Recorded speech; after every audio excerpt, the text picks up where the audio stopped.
Good afternoon, ladies and gentlemen. Hope you all enjoyed your lunch. My name is Jared Gray. I'm a business analyst student at Winnipeg College, and I'm very happy to be here to introduce the speakers today. This presentation is entitled On Lockdown, Requirements Change Management. Our speaker is Hans Eklund. He provides linchpin leadership and consulting for rapidly changing companies, with 17 of his over 20 years experience creating workflow optimization solutions across diverse industries. He currently serves as GVP and Innovation Practice Program Manager at SunTrust Bank, where he provides improvement and mentoring through the SunTrust Business Analyst Center of Excellence.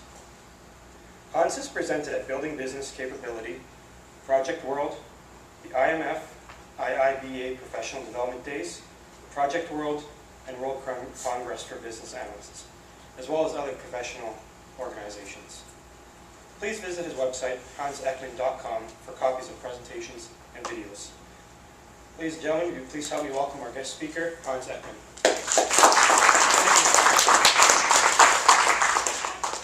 All right, everyone have a great lunch?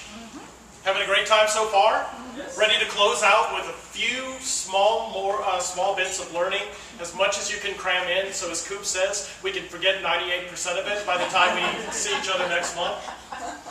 So hopefully not, and hopefully you'll follow up. And one way to follow up is to definitely go to the BAWorld website and download the presentations. Keep them in a knowledge folder, keep them somewhere, and then when you're thinking about something, it's like, I know I've heard something like this. I know I've heard a tip, a trick, a strategy that can help me. That's when you go back and grab it. Because by the time you need it and then try and go back, that site might not even be there, the files might not, you never know what will happen, or you won't even remember which conference it's going to. At the back of the room, I left business cards. Please feel free to grab one and stay connected on LinkedIn. Also, I have some motivational photos with one of my favorite quotes. Grab as many as you'd like to stick up on your cube and make it personal, because nothing says productivity like a 4-foot by 4-foot workspace. For anyone who's tweeting, you know, as we've been doing for the last couple days, there's the information. We're going. So with any good meeting, we got to start with some ground rules. So first and foremost, this session is for you, so I really want you to participate. I know that that's a little awkward, a little hard. No one wants to jump out unless you're in front of stakeholders and asking them questions about requirements. Well, just treat me the same way, because this information I'm aware of, but this is a new way of looking at things, and it can be a little confusing, it can be a little challenging, so I want you to challenge these ideas. We have an extra 15 minutes more than I'm used to for doing this presentation, and I only have 13 slides, so it's not going to be me reading a bunch of stuff. This has got to be a good, productive discussion. Also, the company disclaimer, this is my information and my information alone, so please don't hold my employer accountable, because they're not. And as with everything I do, no animals were harmed during the creation of this presentation, but I encourage you to support your local pet rescue groups. So, how many of you would love to have a project where you could see what the finished product looked like at the beginning? You knew exactly what people would want. You had a list of all the pitfalls and problems you're going to have. Or thinking back to when you've taken an exam, what if you had all the answers before then? Wouldn't it be a lot easier? Don't we wish life was more like that? Well, life can be. And part of that is I've heard in several of the other sessions. When you start with a common vision, when people know what success is going to look like, it's easier to follow. Amazon, and I'm pretty sure it's Amazon, so I apologize, Amazon, if I'm incorrect, they start every new initiative with a press release. So if you have an idea, if you have something you want to do, you write a 1 to 2 page press release describing how successful and how exciting it is. And that's what they determine whether or not they're going to do any more work or any more investigation on that idea. So you're already starting with the assumption that you've been successful, and everyone's already aligned behind that. So to keep up with that myself, I'm going to start off with the conclusions, and then see if you agree during the presentation. So the first thing is, there's principles that are used commonly in release management and project managers use as part of their change control process that apply equally as much to how we manage requirements. So I want you to think about that. Think about how change is managed in your organization on a project by the PMs. Why aren't we doing the same thing? But when you're doing that, the level of control, the level of change management has to be appropriate to the risk. And finally, consistency and diligence are required for success. This isn't something you just do and say, every Thursday at 10 a.m., I'm going to practice requirements management. This is something that is part of how you work, how you manage, and needs to be part of your lifestyle. And there's 3 areas that we're going to cover. It's kind of our golden pyramid of success. And that's diligence, triage, and threat level. And triage, for people that aren't familiar, that is assessing, a quick assessment of needs and immediately directing those needs to the area that's most appropriate. It's actually used primarily in hospitals and in the military for casualties. Who doesn't need treatment now? Who can wait a little bit? Who has to have treatment or they're going to die? And who's too late for treatment? And it's a little bit rough, but that same practice can be applied to requirements. We all on the same page so far? Good? Ready to learn? All right. So, since none of us have to worry about chaos, I'm sure that this is your common ideal project, and all of you are on ideal projects all of the time. So what does that ideal golden project look like? Well, first, all of our stakeholders agree. There's no disruption, there's no disagreement, everybody knows. There's no conflict of interest. There's no competing for resources, competing for time, competing for dollars. And then, when you hand off your requirements document, the developers create perfect designs, and they never miss or misinterpret any of your requirements. That happens to everyone in here, right? Never a problem working with developers. They never reinterpret. They never add in 16 more buttons than you asked for because they thought they would help. And when you get that solution out there, you go to test, and there's no defects. There's no missed requirements. Everything just works. Isn't that awesome? I need to move to Winnipeg and experience great projects like this. Also, during the project, the world stands still. There's no change to the business's need. There's no change in the market. You have no process, governance, staffing changes during the entire project so that everything you start with is the same as what you end with, and it works perfectly. So everyone agree that's our daily life, that's our project. Are we a little short of that goal? Are we way short of that goal? Oh, way short of that goal. So what is it? So what's really happening? So the references for these statistics are in the back of the presentation. Not only is it available on the BAWorld website, this and all the presentations I give are available for download and by video from my website, but always please give me a couple days to edit and post because it only takes about 8 hours to upload these things. So there's been a couple studies that say, where are we introducing risk? Where are we introducing problems and errors? So there's 2 great studies, Tassi and Bohm. Tassi was looking at iterative projects. So whether it's agile, whether it's RUB, whether you're just doing iterations, how does that affect when you introduce or the cost of errors? And for Bohm, it's traditional waterfall. Phase by phase by phase, no going back. So during requirements and design, let's say that your cost of implementing a requirement is $100. And that's what you figure out, your man hours, your meetings. Every requirement you wrote is going to cost $100. During coding and testing, if I find something I need to change, in an iterative environment, that's going to cost me $500 to fix or change. If I'm doing waterfall, it only costs me $300 because I've done more diligence up front, I've defined more requirements, there's less that's going to fall off. What about when I get to integration testing? I start to plug in our solution, whether it's to the business or to other systems. In an iterative environment, that's now going to cost us $1,000. Is that right? Help me with my math here because it's late in the week. And it's going to be $700 if we're doing waterfall. Then when we get into acceptance testing and we sit down with the client and the client suddenly says, well, you missed this requirement, that's not what I wanted, I need something new. In iterative, that's now costing $1,500 to fix per requirement or per unit. And in waterfall, now we're seeing where waterfall has the most horrific expenses. $5,000 Yes, $5,000. Sorry. Math is not my friend when you're dyslexic. What about when you use your clients for testing, and then you find all these mistakes after they get in? In iterative, this is where iterative really pays off. Now you're only dealing with a $3,000 cost, whereas you're dealing with a $10,000 cost in waterfall. The cost to implement that change all the way through another waterfall cycle and get it live. Why are these numbers we're living with? Why do we accept this? I mean, is this not part of everyone's life right now? I mean, is there anyone here who you're really getting to the end of your project and have nearly zero defects, zero changes when you get into production? I mean, it's pretty frightening when you look at the cost of it, but we don't ever think about that. And this is where a thorough requirements change management process will help you reduce the risk, reduce the number of missed items, and even cost contain. So there are a couple other interesting factors that if you're dealing with really small isolated systems, the end-to-end, instead of being 100-to-1, might only be 5-to-1.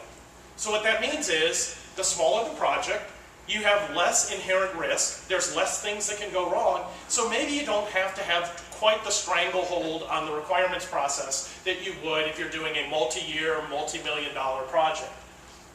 And thinking of that, how many people here primarily work on small projects? Anything, I'll say 3 to 6 months, probably in the hundreds of thousands range, a couple people.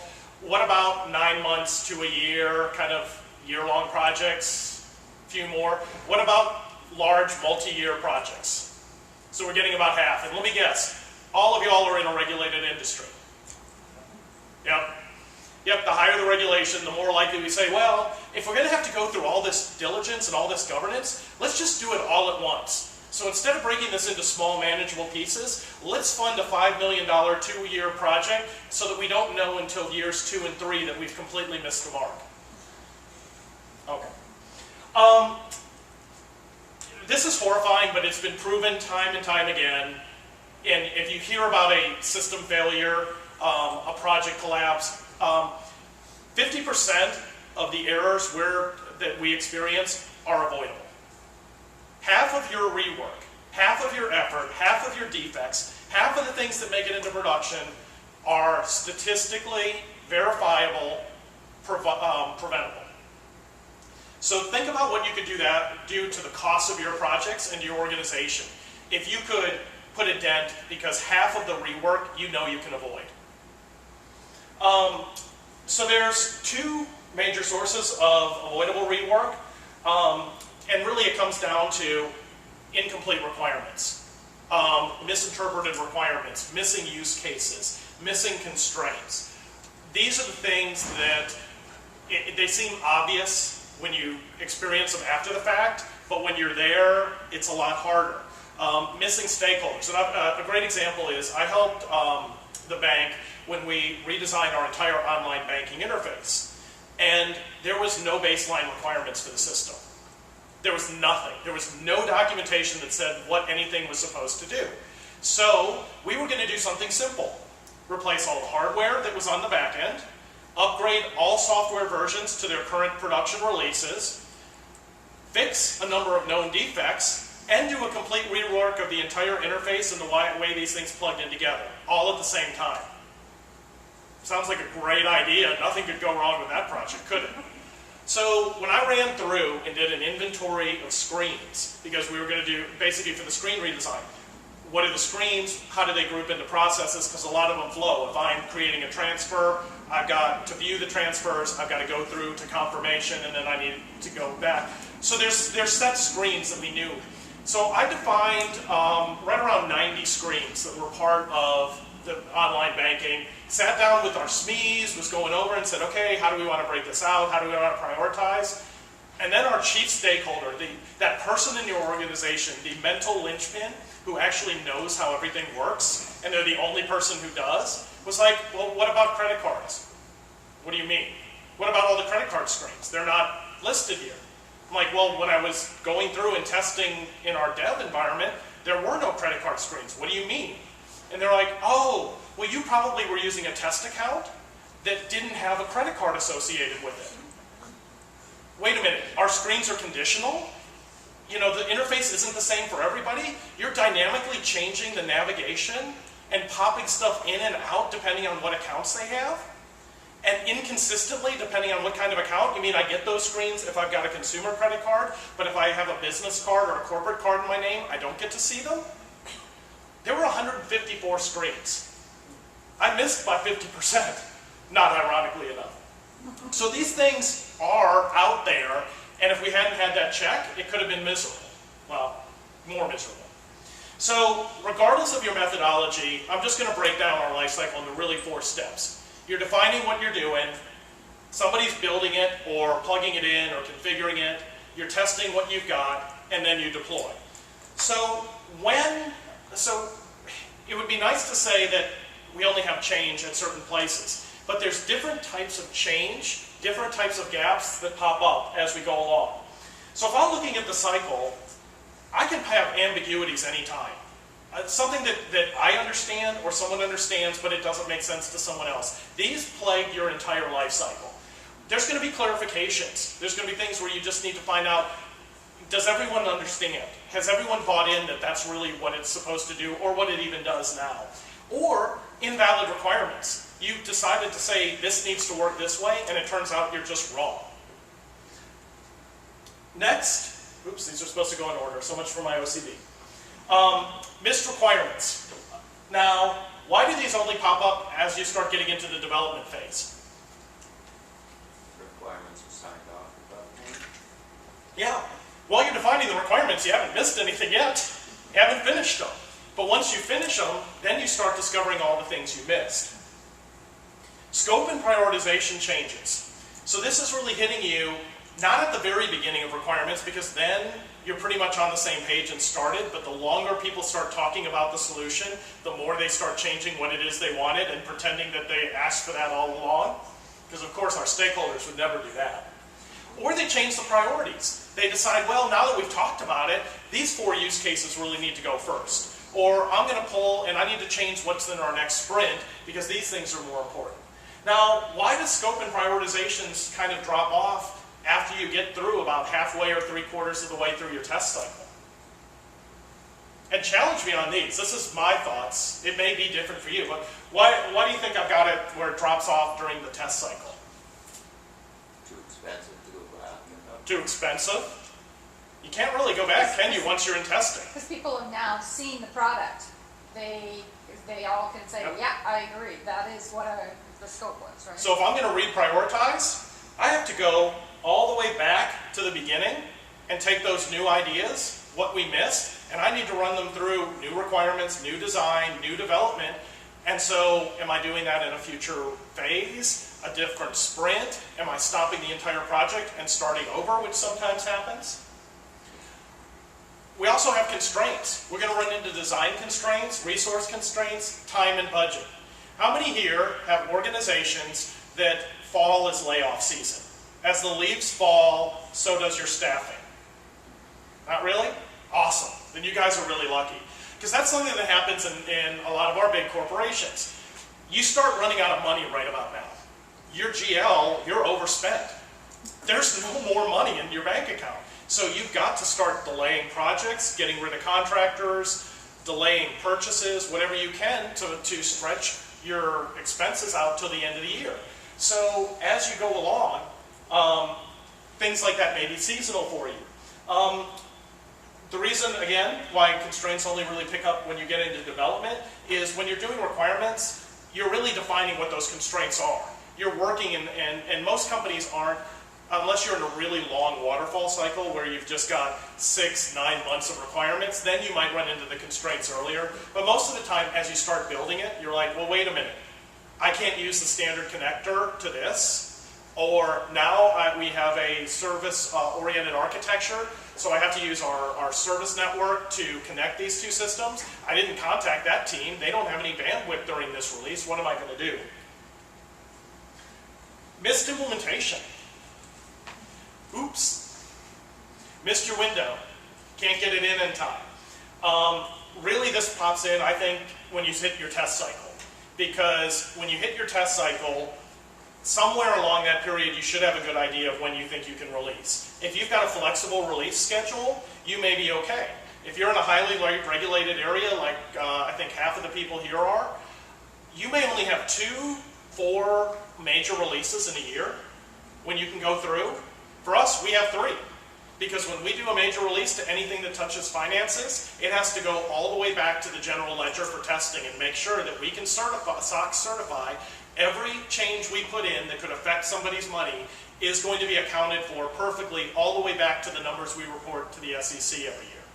And I've seen that in insurance companies. I've seen that in other areas where there's only set cycles where you can have that breadth of system-wide testing going on. And then the last really is a change in business need. Your prioritizations change, you have conflicting projects, you may decide that certain functionality is different. And usually, here's one where I move this around a lot, but for me, it really just kicks in at testing or implementation. Because during development, you can probably incorporate or you can manage that a little bit, but really, by the time you're getting in and heavily coding or done coding and get into testing, to me, that seems to be really when the organization realizes, no, they want to do something different, and it becomes a problem. Thoughts on when we're seeing this instability, when things are popping in? Is there something that happens to you on your projects that I've missed? This is the audience participation portion of the evening. Any other type of instability you see? Got most of the best ones covered? Okay. So, one of the cornerstones is you have to identify what is the threat of the change. So, if I asked everybody to move one row up and the front row move to the back, would that be reasonable? Would that take us very long? Would that cause a lot of chaos for people? Not too bad. What if I said, we're going to stop right now and starting with the letter Z, I want you to do reverse alphabetical order, reversing serpentine, back and forth by middle name. How long do you think we'd be here? That's much more disruptive. So I'm going to need to manage that change a lot more carefully than if I just say, hey, you guys move up one row and flip because I hate empty front row seats, as you've heard yesterday. So there's 3 threat levels, because anytime you can reduce something to 3, people will remember it, they'll pay attention, and it's more manageable. So the first one is our condition green. These are all the pesky little annoying changes that we can't let go. The formatting changes, the spelling changes, even clarifying what the requirement is. So if you're following SMART, if you're reducing ambiguities, you may want to decompose a requirement into multiple requirements. You may need to split a use case up into multiple use cases. Have we really changed anything? We're changing the presentation of the material. It's like if I stood on one side or the other of the screen, you're seeing something different, but I'm delivering the same content. So it really doesn't affect the message. So really, all of these, you just have to track or manage if you decide to, so that people don't think it is a material change. And by material change, meaning a change that has an impact on scope, schedule, cost, and I would even say perception. So if somebody believes something's changing, then you need to manage it as a true change. These things are all cleanup. And towards the end, I'll give you some strategies that I've used that have been extremely effective, front-loading the project with all of the things that could go wrong later, or as many as I possibly can come up with. So then we jump into threat level yellow. So with yellow, this is where we've got something that we need to manage. There are missed requirements, there are new requirements, there are additional constraints, it could be reprioritization, but it's going to affect the product or how we deliver it. So with these, we now need to actively manage these. So each threat level, we're going to be mapping to how you manage them and the level of diligence you need to put, and then we're going to go into greater detail for that. And then the final, our threat level red, is if we have a governance impact. This only applies if you have a governance project process in place. So if you have, we have, of course, being a regulated delivery organization, you cannot have a change to the requirements document that is not, in the requirements document that is not reflected in your design. So if I change a requirement, if I change something, if I change how something works, I have to demonstrate that that is reflected in the design, or that the design is approved after the requirements work. So this really is basically a heightened level of yellow, where you're now going to increase the management level. So let's look at the triage level. So as we mentioned, if I'm really doing something that's a level green mistake, I don't really need to do anything, do I? I just need to, if I'm really thorough, I'll probably log it. Maybe if we're doing Word, or if we're using a requirements system, we're tracking the change, we're tracking it against its source, and we're creating a version.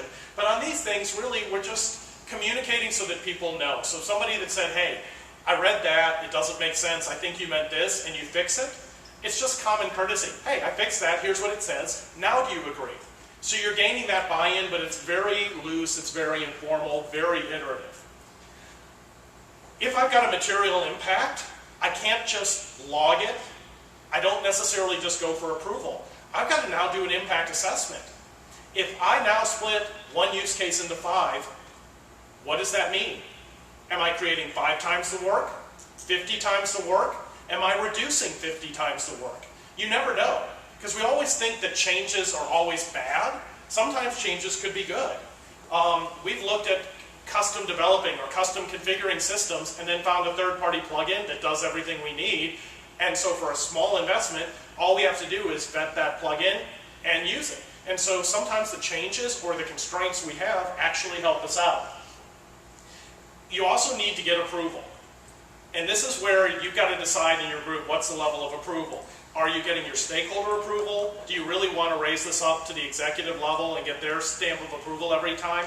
Probably not on a weekly basis, it will annoy them. But maybe there's points in time where you bundle all the changes and get them to sign off.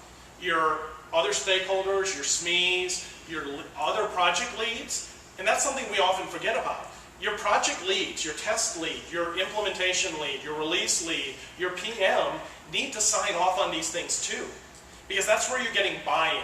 So buy-in here can be a formal sign-off, or it can be more of a buy-in or agreement that you capture in meeting notes. That depends on your organization and level of comfort.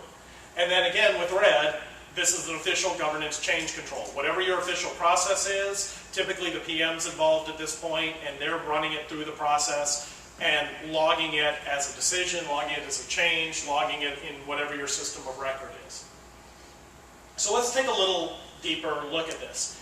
So really, we're gonna create a nice little cycle here, a nice little loop. So the first thing we're gonna do is we've got to validate the change. Is it real? Is it legitimate? Does it need to go in? Anything you can eliminate, always eliminate. Strip everything out we possibly can. Once I've validated that, yeah, something needs to be fixed or changed, I really need to update my requirements, wherever they are. And this could be diagrams, this could be use cases. I don't necessarily mean text, narrative-based requirements here. I should probably track that change in a log. We'll look at some strategies for that. I then need to, at some point, package and communicate these changes. So if you've got a system that does notifications, maybe that happens automatically. If you're manually using Office products, you may want to package and release a version or a draft of the requirements maybe every Thursday, maybe every Tuesday. You have to pick that schedule. So with this, we don't start this process until we've had some formal delivery of the requirements. And why is that? Why wouldn't I start this level of change management from the very, very beginning or the first day of the project? Because you need to set your baseline. Exactly. I have no baseline. The only way you can have a change is if I've already somewhat agreed or communicated that this is what we're going to do, and now we have a change to it. I'll show you at the very end a way of doing everything and every project as nothing but a change. And it's kind of cool. Yeah, I get excited by this, sorry. You need to update the system of record, whatever your system, whatever your method is. It could be track changes in Word. You can have an appendix where you're detailing the changes, the date, the before and after, that sort of thing. log the changes or somehow record what the effective date is, because nothing's worse than arguing later in the project and saying, well, I told you about this, we agreed to this, and then now you're coming back and seeing something different. And your update process, how you make updates, really is the foundation for how you're going to get approval. So what you want to do is you want to create building blocks that you can then leverage better. So how would you document changes? It could be as simple as creating a table or an outline in Word and simply saying, okay, what's the version of the document I'm on? Who made the change?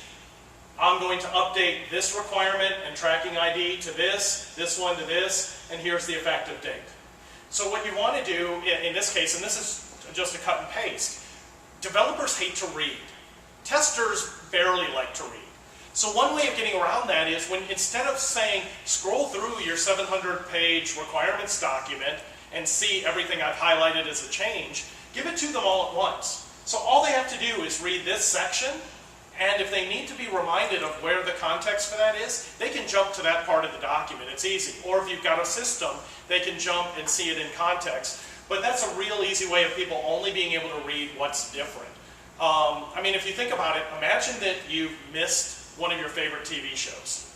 And so you're trying to catch up. And imagine if every episode you're catching up on, they told you what happened in each and every previous episode leading up to that. And then you go to the next episode to catch up, and you have to repeat the entire first 3 seasons again, plus one episode, and now on episode 2. It would drive you insane. Well, that's why developers hate us. They hate reading, and that's what we usually put them through. So you want to give them a much more consumable way of doing this.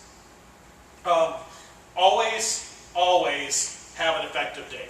That's when you've communicated, when that change was presented, however you want to do that, but that's your baseline when this change was effective. And I like, as I said, showing the before and the after. If I show the after, then I'm assuming the other person remembers what I remember, and they won't. They'll have read it differently. So what happens? Yes, sir. So is that an appendix in the document, or is that actually in the body of the document? So traditionally, I put that right next to the right behind the table of contents. And by major version, I will have a section that has all the changes. In really obscene and huge projects, I've started taking and having only the current major release of the current major version of the document up front and moving the rest back to an appendix. If you put it in a separate document, I found it doesn't work. Nobody will open 2 things. And if you're using a tool, this is the manual way, because anything else I would show would be very tool specific, but a lot of tools will track all these changes for you, where you can actually log a defect against the requirements and then answer that by an update to the requirements and trace it. And the more expensive the system, the more cool you can do that level of traceability. But in some cases, you're going from the difference between a free tool all the way to ones that could cost $5,000 a year per seat. And those tools are awesome. I've just never been able to get an organization to buy one yet. One day it will have the Cadillac. Yes? In an agile environment, if you don't have a large requirements document, how would you recommend documenting changes if you just have new tickets for changes or something? Well, then the ticket is your change. So that would be, so would you recommend having somewhere that, to document the changes that were made as you go? Right. The large changes, just to have that record of, like, this was signed off, or... Yeah. So if you're doing Agile properly, which I've said this before, few organizations are, then you're creating basically changes and managing each change. So however you capture the iteration of the change, or if you've got a process where that change doesn't move forward till it's final and approved, and if there's something different, it creates a new change in your backlog, then you've already got your mechanism. There's nothing else because you've tracked it through, and then you say this now has led to these 2 things in the backlog, and then they'll move forward on their own. So Agile really is intended to create a baseline and manage everything as a change to the baseline, which is the future state that I'll give a little more detail on. Was there a hand in the back there? Okay, I'm just seeing things. So when you're talking about approval, that update process still exists. But now I have to define the impact, and I have to revise, and then I have to decide, is this a yellow change or a red change? How formal of a governance approval am I going to need? And then if I've got that approval, how do I implement that change? So when you're defining the impact, this is where how formal you are depends on your organization and the nature of the change. With that large online project I mentioned, we actually were managing production defects as part of our change control process. We were determining what bugs in production would get fixed or not based on whether or not we could incorporate them into our development cycle and release on time. So there were defects that we would not allow to go forward because they would create too much of an impact to the project and the client risk was acceptable. And we were doing that on a revolving weekly basis with as many as 20 change requests per week that we had to assess and manage. So it can get quite crazy. Again, this really only happens after you have an approved document. If the document isn't approved, then you really don't have a change that's a material impact. You've set expectations and you want to discuss that, but you don't have anything where a new approval is needed. You want to determine and get everybody to buy off on the impact and the cost, especially your PM. PMs, if they believe in what you're doing, will actually become one of your biggest assets in this, because this gives them the tool to manage the entire delivery of the project. You are the first line of defense. You are actually throttling traffic so that there's going to be no accidents, because you're reducing the number of changes that can get in and cause crashes later. So a PM can be your best ally. And again, you have to decide when your stakeholders are going to approve. So when you're getting approvals, this is where tracking the approvals is critical. If you're using an online collaboration site, SharePoint is available to a lot of organizations. You can put the changes and approvals in a list and electronically capture people's sign-off, especially the workflow capabilities in 2013 are great, and it all comes free with your enterprise SharePoint license if you have it. There's other tools, Jira, anyone using Jira? Pretty good tool for managing stuff like this. So and that's free, right? It's still pretty much free or low license cost. All right. Well, check into it. So again, what I like to do is I capture what the change is, the date, the reason, and this is where,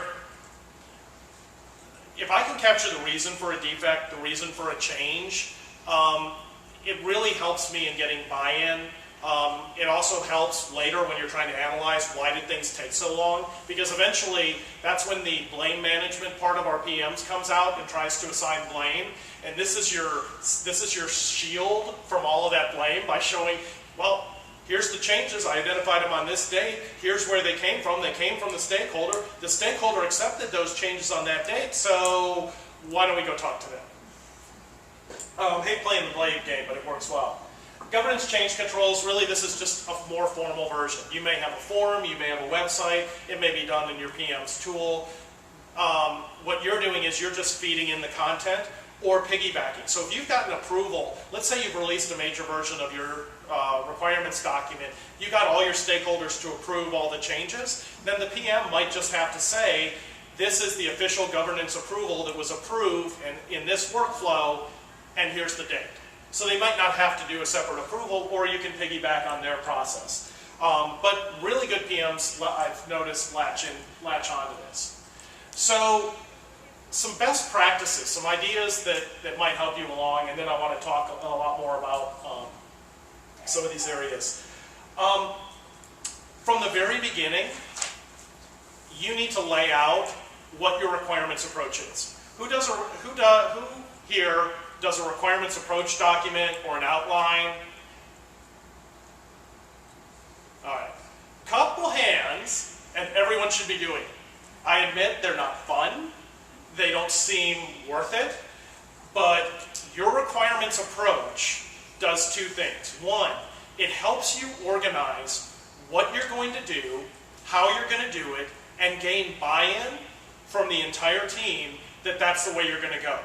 You're getting everyone on the same page, because you don't want to go 2 months ahead and then you've decided to do everything use case driven or screen driven, and all of a sudden they're like, we don't like this, we want to do this business feature driven.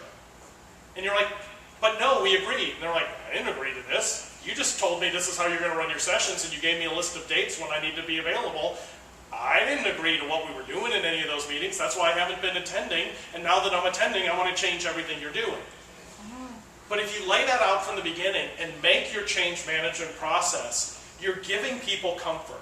You're telling them, hey, we're going to hit some bumps in the road, but they're okay. We're expecting it, and here's how we're going to deal with it. So what we're going to do is, every other week on Tuesday, we're going to start off the meeting, and we're going to review the changes that have come up. The ones that we're just going to highlight and communicate, the changes that really were just fixing, wording, really didn't change anything. And then we're going to go through and we're going to review the ones that actually have an impact, and we're going to approve which ones we want to go through or prioritize them into buckets. And if we have something really formal, every month we're going to cut a new version of the document, and that's going to be the official version. However you want to lay that out, you want to tell people what to expect, you want to make them feel comfortable. Because what you've now done is you've combated the very worst fear that we have at work, which is fear. It's the fear of the unknown, it's the fear of change. Does anyone have stakeholders who have absolute confidence that you're going to be able to deliver exactly what they want on time and in budget? Not a single one of us, myself included, even though I was mock raising my hand. They know that things go wrong. They know that we're going to disappoint them. Instead of disappointing them, we can turn that into an advantage. We look more organized. We gain more confidence. When we have problems, when we stick to our guns, they hate it at first, there's resistance, but then they get used to it and they live by it. And then they start using this as a tool to reinforce, to make sure that the changes that they want are following the process, because this is the control gate. So if somebody else comes in and tries to add a new feature that they don't want, they're like, talk to my BA. Susan here is managing this, and you can introduce that as a change, and Susan's going to go ahead and find out what the impact to this is and see if it's available for our release. Aren't you, Susan? It becomes, your stakeholders become your allies, and you can use that. So the more stakeholders you can bring in. Now, I'm not saying sit down with all your developers and testers and your business stakeholders at the same time. You probably want to split those two groups most of the time, but maybe there's times where you bring your leads together. There's times for transparency, depending on your comfort level, and there's times where you kind of need to hide things and get them done behind the scene. You've got to be consistent in your control and communication. If you start slipping, people will lose faith. They'll lose faith in you, they'll lose faith in the process. So if you're regularly communicating changes and then you have radio silence for several weeks, people are going to freak out. And then you come back, they're going to challenge you. Because they're like, well, you haven't followed it.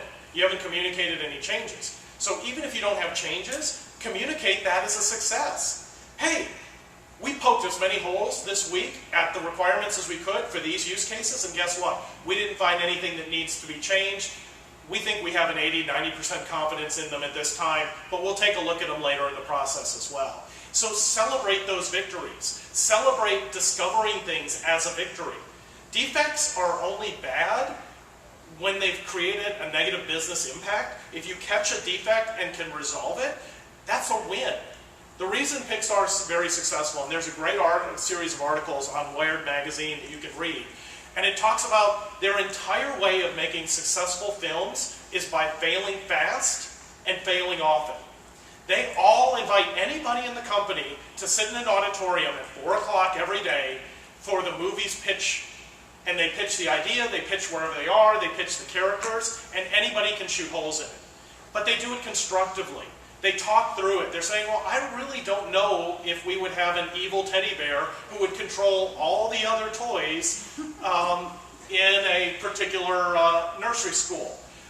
It didn't start that way. It actually the whole story was completely different. But by vetting all of those things before they've even started sketching, they've reduced the risk. Because the mistakes, as we saw from before, I can make mistakes on paper or in discussions for really cheap at the beginning.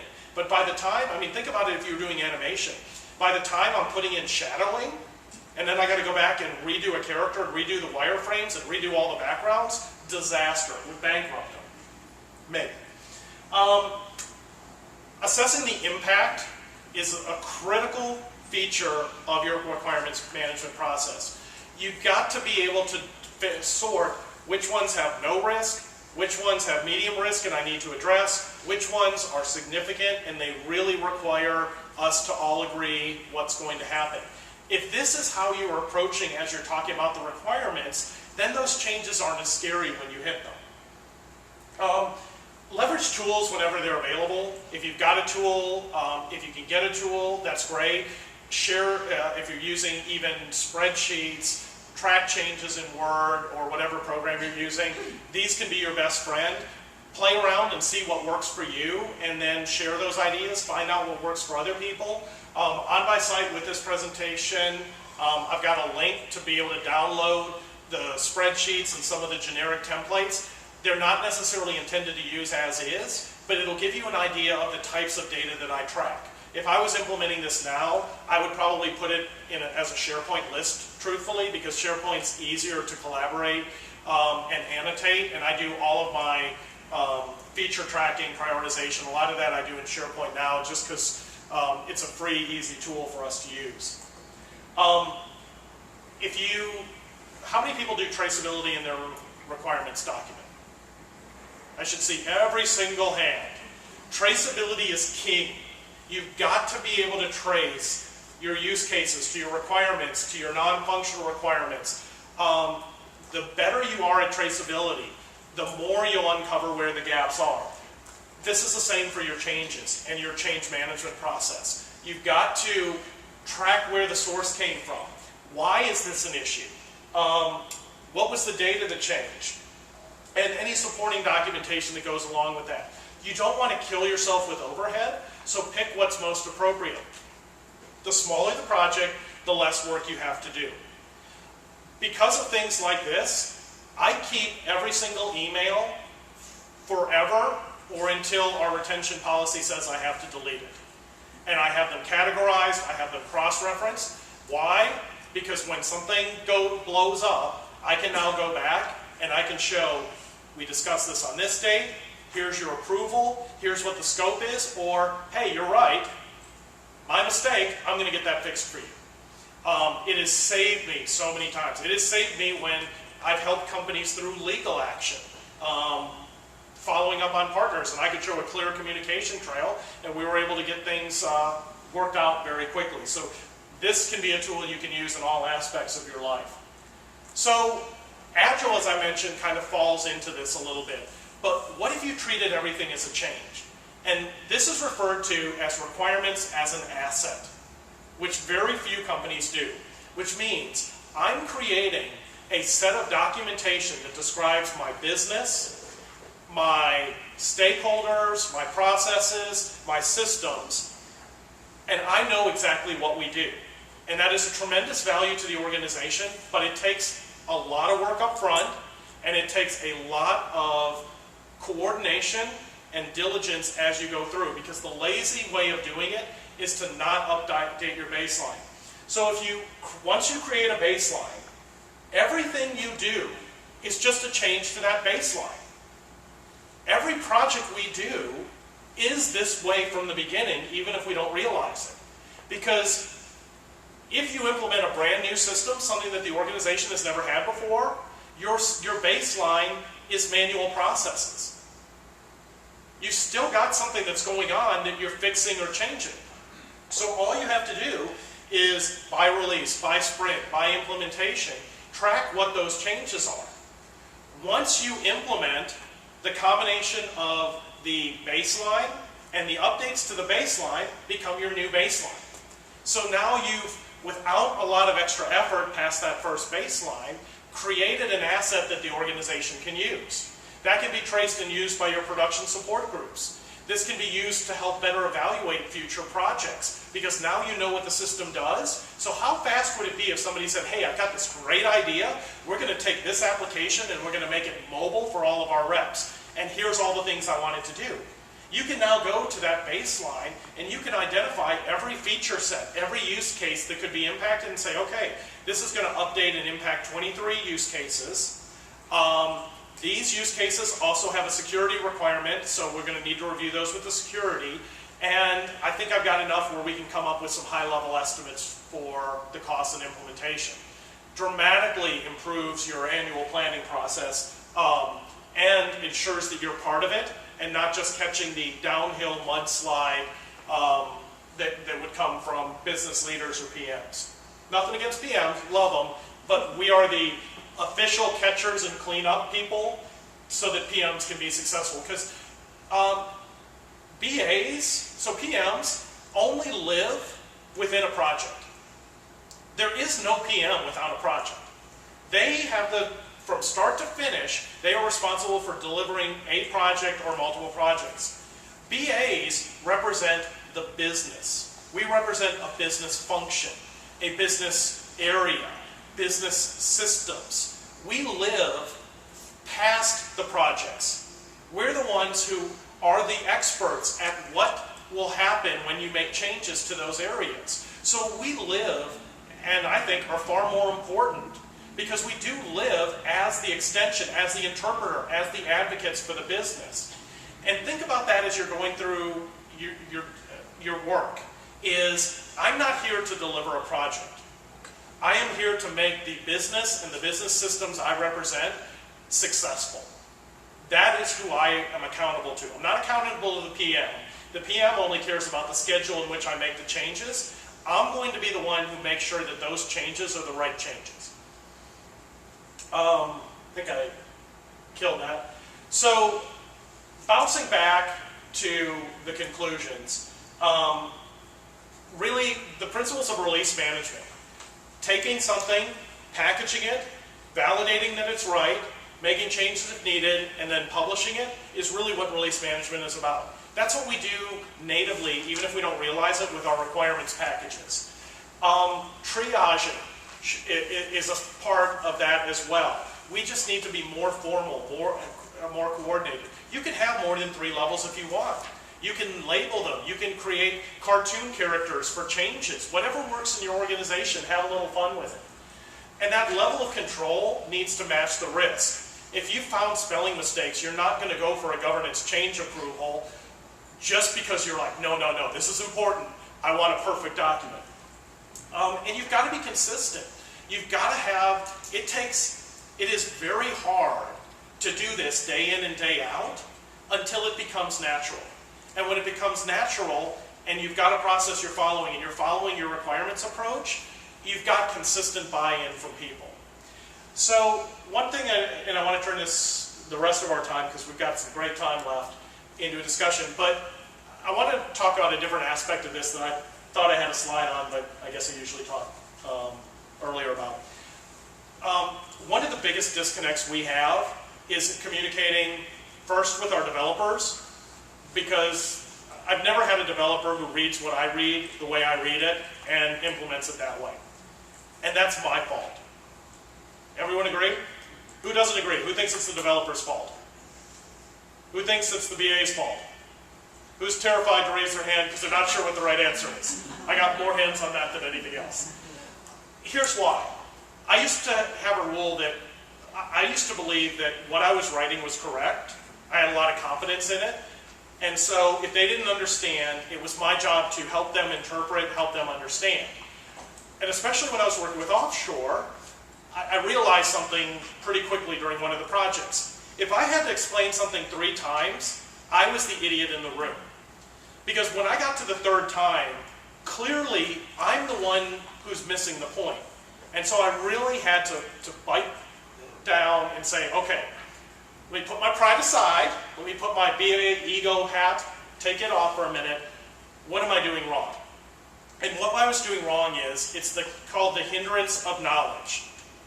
And that is, you cannot unknow what you know. If I asked each of you to give me one sentence describing a pivotal moment in your life, think about that. Think of a pivotal moment in your life right now. And think about if you had to explain that in one sentence. Is anyone else in this room going to get that full picture? Are they going to feel what you felt at that moment? Are they going to see all of the things that happened to you in the past that led up to that moment? Are they going to see everything that led to your future? No, because you can't unknow what you already know, and the time it would take to communicate all of that, you wouldn't even know what to communicate, and you wouldn't even realize that you hadn't communicated the whole picture. So what I had to do was I had to really start looking at things more objectively and say, okay, let me really read this, and did I give them enough information? Did I give them the context? What are they really asking? In a way of, yes? Sorry, so that, maybe one of the reasons I didn't raise my hand to either question, there is no right answer, because a developer does have to do work to understand what a BA wants, and the BA has to know what the developer needs. There's very different skill sets involved. Yep. The strongest BAs I've seen are the ones who have actually cut code, because they know that adding a button is not adding a button. Yep. It is. Yes, there is. You're absolutely right. It is a shared responsibility, and the communication is key. And the more you can communicate in the language somebody expects and is comfortable with, the better you'll be. I had a boss who was very technical and was the worst BA in the world. All he did was write design documents and say, implement it this way. So what's wrong with that? Perfectly communicated to the developers, or nearly perfectly. They could easily refine and have few changes. Where's the big gap on that? Not a BA. So what was he missing? The business. Missing the business context. It wasn't explained in business, so your key stakeholders, the people that cared the most, weren't reviewing that document. How could they? So they never knew what they were getting. The second is, that document was only as good as his knowledge. So what happens if he backs us into a bad design just because he doesn't know there's a better way of doing it? The developers don't have the business context, so they may not even know that there's a totally different way of doing it because of the hindrance of knowledge again. So absolutely, you've got to be able to communicate. And that's where we run into a challenge. That's why we continue to struggle. Your business people, your SMEs, your customers don't talk developer. They don't talk geek. How do you create something that both groups can understand and approve? If you solve that problem, write a book and go on a national speaking tour. There are many attempts to solve that, and there's many techniques. There is nothing that universally works. Methodologies like Agile were created and saying, well, we fully agree that we're never going to communicate the same thing, so why don't we not communicate effectively in a smaller, closer group, so there's a better chance of us actually getting to understand and speak the same language. Working with diverse groups, there's another presentation that, given on basically how to work more effectively with distributed and especially offshore teams. And one of the things that I found is the greater the distance, the greater the impact of anything that's not quite right will be. I had to learn a new way of speaking and communicating because I do a lot of work with offshore in India. I've been to India and it's amazing, and working with the teams, I've learned so much. I've learned things like do the needful means yes. I've also learned that if you're going, and I'll just a few generalizations with India, you're not going to get a no. And it's getting a little better, but they will never tell you no. So if you want to talk about a group that absolutely believes Coop's presentation to the utmost and will say, yes, we will do it, they will say yes and try and figure out how to do it until it's too late and they said, yeah, we couldn't get it. We're really sorry, and they'll feel horrible. I had to learn what those communication meant. I needed to look beyond the yes and find the but. So doing the exact opposite of what Coop talks about. But in that case, that's the way it was. And I was really, clarifications. So what I do is, so if you think about the tracking sheet, I had my testers run test cases against my requirements documentation. I had them read it and log effectively defects against the document. I had the tech leads, the development leads, read the document and log defects at the same time. They're getting familiar with the documentation. They're getting buy-in between the developers and testers to ensure that the testers are actually going to know what to test and how, and be able to start thinking of negative cases. And it helped me improve the quality of my documents. It found all those gaps and errors. And a lot of times they found things where I had said something and maybe it needed to be broken up. Or I had said something and I conveyed the wrong intent. And so by doing that, I tucked my pride aside and turned it into something constructive. And the teams really appreciated it, and it really worked well. So we had a cycle where all changes had to be submitted by 10 a.m. By 4 p.m. I had to respond to every single one of them. And then overnight there would be another review, and they'd log new ones. So they continued the review during that period, but then we would address on a revolving one-day cycle everything from the previous day. And it really worked extremely well. The quality we got, the number of ambiguities, the number of problems we got when we got into design and testing shrunk dramatically.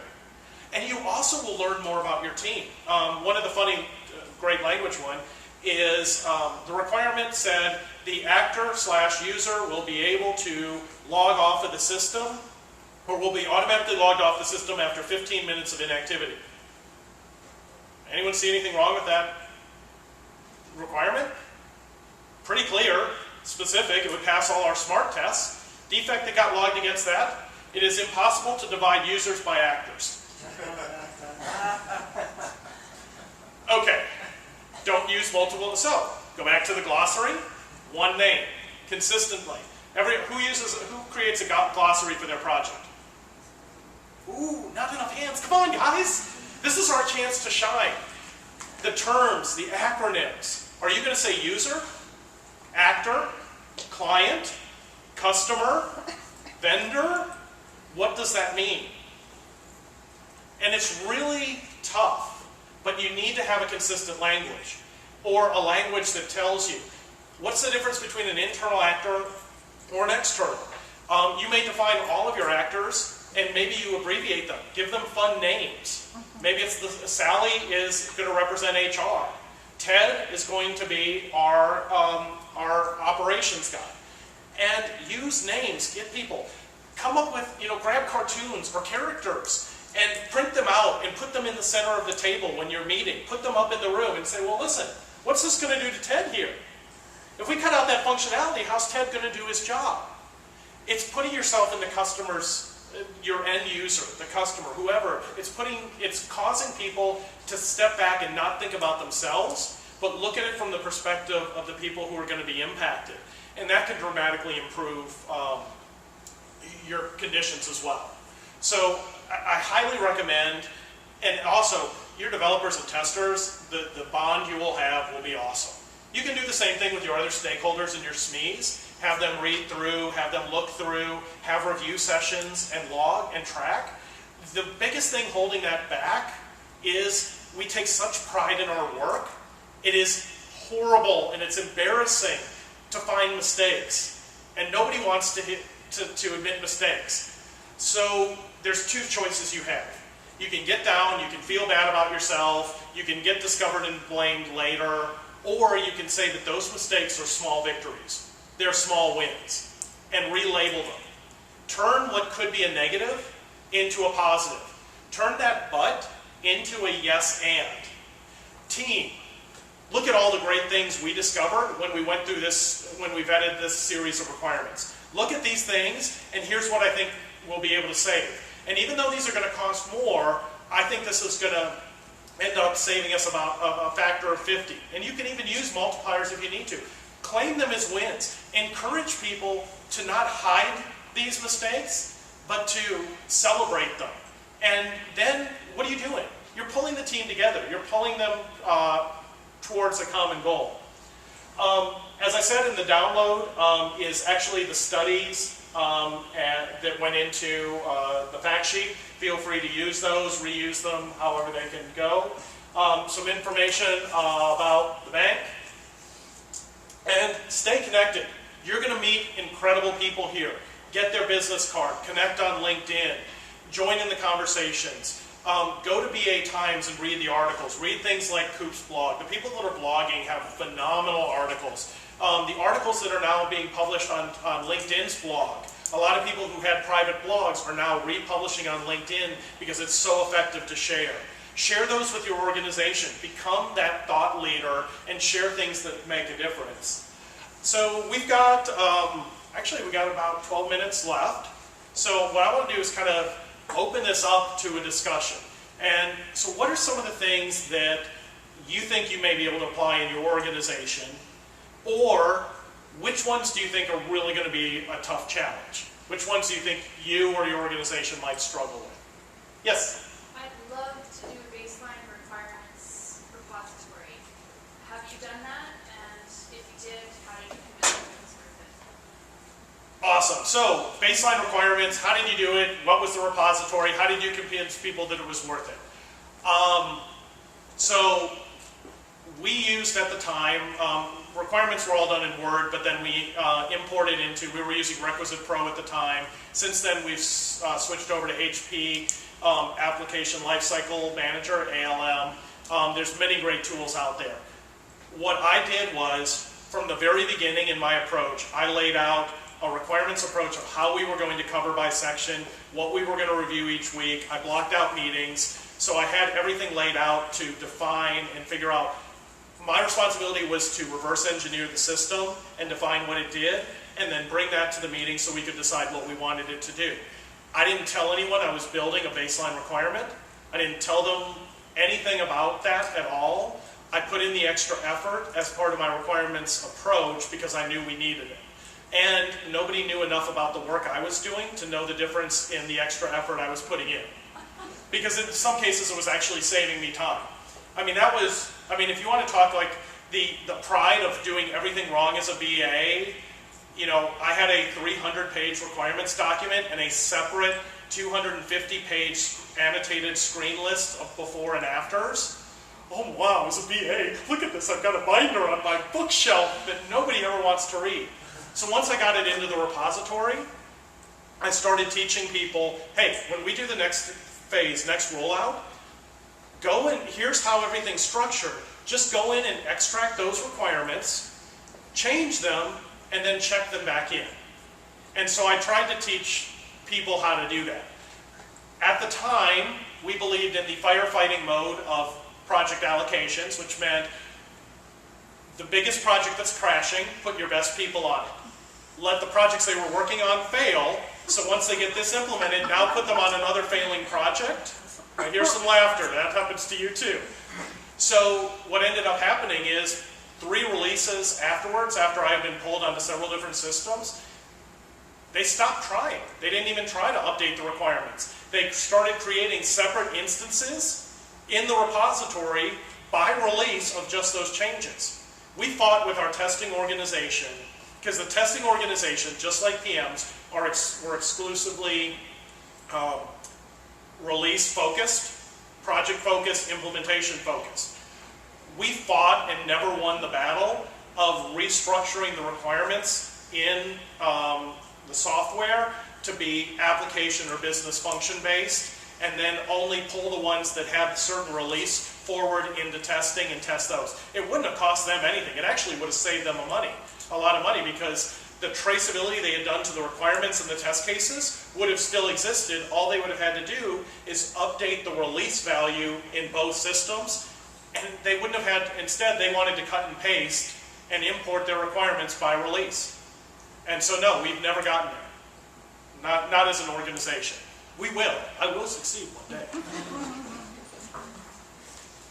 Other things that could be a challenge and you think are going to be hard, other things you think you can take away? I'm just curious if you could talk more about how did you have the quality department review your requirement document and identify faults? So we had a common repository, so I would check in the document by a certain time each day, and then I had to agree to not check in another version, so I'd work offline if I had changes and then check it in. They would take that version, they would look at the changes that I had logged to see what was different, or they would just pick up wherever they were. So there were times where they were working off an older version, an older draft, and would log a change that I've already fixed.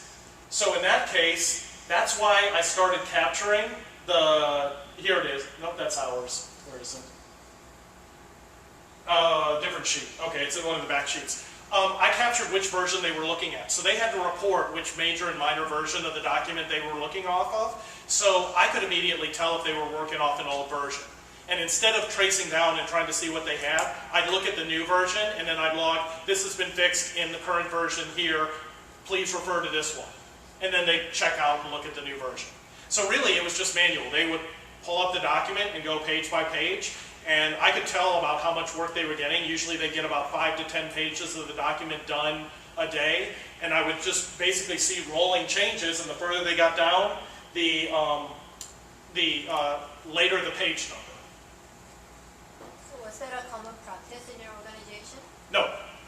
I've encouraged, and some people have adopted it, but no, this was brand new. One of the reasons I came to the organization was to help completely revamp and improve the BA practice. I didn't come to work on projects I didn't want to. I just ended up having to for many years. But my whole goal was to help the BA practice evolve, because we had finally standardized and trained BAs on, according to the BAWorld. We had created unified job descriptions. We had come up with templates and systems and processes for the first time. So we finally had a baseline for what BAs could do. So I came to then try and help update that. So they brought in, I was one, Russ Pena, there were others who worked to then improve the processes in the BA. So part of this was introducing this and training and supporting. Was there, Go ahead. no resistance from QAs? Oh yeah, the huge resistance. They operated in a vacuum. They did not like us. And it was hard. And it was also hard because they were trying to go to a loose cost service model, which meant they had test coordinators, and then all of their testing they pushed offshore because it was our lowest cost. And so the offshore testing didn't take time to understand anything. They just followed and read the test case and checked yes or no. So if the test case and the acceptance criteria wasn't written wrong, oh man, you wouldn't believe how many defects we got logged because what they were testing just didn't fit. So we've got time for one more question, and we're at the end, and then we want to make sure everyone has time to grab cookies and refreshments before the final session, I think, or maybe cookies after the next one. I'll be available after this. I will also be going to Shannon's afterwards, so please grab my card, stay connected, hunt me down anytime here. I'm more than happy to talk until you're bored. We have one final question. Close us out with a good one. That's way too much pressure. No, I was actually kind of interested in some of the details, because they do a lot of this right now. Typically use SharePoint for creating major and minor versions. And then when you do create releases, you can also, and you're familiar with the review tab where you can go and compare between different versions. Yep. So that works well for internal, except one of the challenges I'm having is trying to get people to refer to the correct version. Yep. When you've got internal developers, like when we're working externally, it's okay, because then we do kind of almost a formal release of a version to an external vendor to work with. Yep. But internally, of course, if you're working with a SharePoint link, you're always actively looking at the live document. Yep. So you mentioned that you do sometimes an offline version. Yep. And so I guess as simple as that, you would. I think so. Is people. So the more change, one of our biggest jobs is to control change so that we feel it's manageable. So if you're releasing a new version of the document every day, you will drive everyone insane. They will go crazy. And if you check a document back into SharePoint, it generates a minor version whether you like it or not. So what I do is, there's two options. One is people can check out that version and only use major versions when there's something significant, make it more of a working edit, or do object-oriented documentation. Break your document into many smaller pieces so that if you're changing a series of use cases that are completely independent of another, you're not creating a new version when there's no changes. So you can basically, and that's where Agile comes in, is you grab a small amount and push it through. Grab another small amount and push it through. Do the same thing with your documentation. Structure it and create multiple smaller versions that you can lock and have them work on while you're working on the next set. It also lets you multi-thread your development and testing. So you're ending up creating requirements iterations within your normal cycles. So how would you typically break up a document like that? It depends. So with the online system, I broke it into based on screen categories, areas. So we had 7 main categories of types of user functions, types of products we had. In another system, I broke it based on, we had 5 different user groups. So we actually could separate the system out by what each user did because there was no overlap. You could do it by use case, you can do it by screen, you can do it alphabetically. It just... It's specifically just creating separate documents though? Yeah, separate documents and then combine them in the end, combine them, create an overview or guide document, and then just say, here's the overview, approve the overview, and it includes these documents and these versions with the approval. So you basically create a shell that virtually connects many documents, so your approvers are approving basically an empty document that refers to other stuff. So we hit the end of time. I'll be around here shutting down while the next person is setting up, so feel free to come up and chat. Thank you so much for coming to the session. I hope everyone got something out of it.